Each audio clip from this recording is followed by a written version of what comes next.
namun tulis dalam kitab Darussamin nafah secara keseluruhan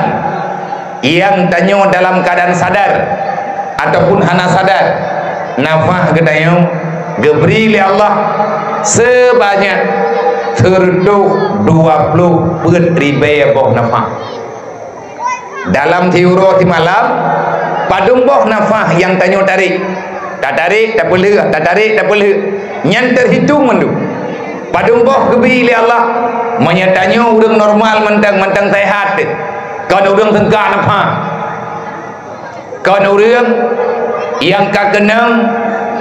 paru-paru ataupun jantung terduh 20 ribu ke maya urang katengkak nafah andro kadang sabar nafah trip 3 payah bantu oksigen kadang dan han sadu nafah uri lebui yang lebih jauh karena head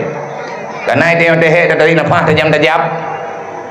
nyen ada yang tajam-tajamnya gekoh oleh malaikat kadang lebih bak tertuh 20 ribu ke nyen adanya kurangi, artinya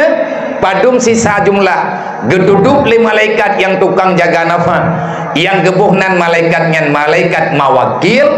yang jaga kebutuhan katanya selama tak tinggal dalam dunianya. Kesimpulan yang lun pegah malamnya badron itu biar tulung karena pergerakan lidah, karena bantuan nafah jadi getaran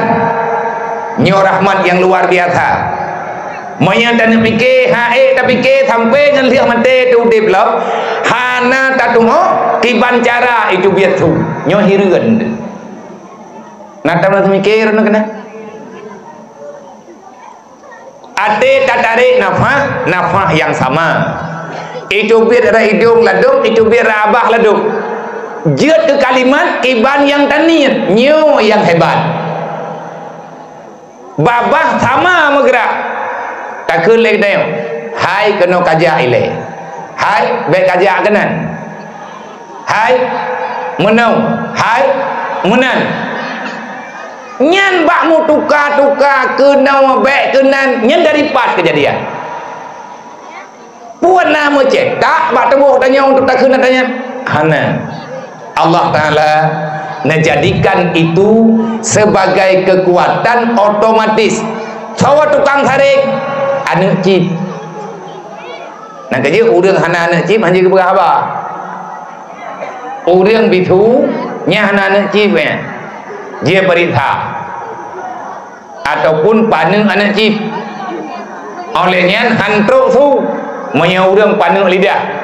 memang enan lidah yang diberi oleh Allah dari pun lahi. Ini rahmat yang luar biasa. Mandum tayo akan dicatat yang tak pakainya karena Allah kalian pegah wa in syakartum la azizal lakum nyan ataka pasti. Semoga draw dengan lum yang tak pakai lidah tak pakai nafah malamnya buik tak tanggung jawab dengan Allah. Makanya beda pegah abah yang gengkon dalam dunia beda pegah abah hana berlay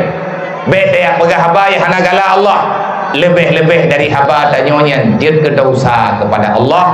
jid kedosa tanyo yang haid tak tobat kadang di hadapan mahkamah Allah bah uruk kiamat kelak.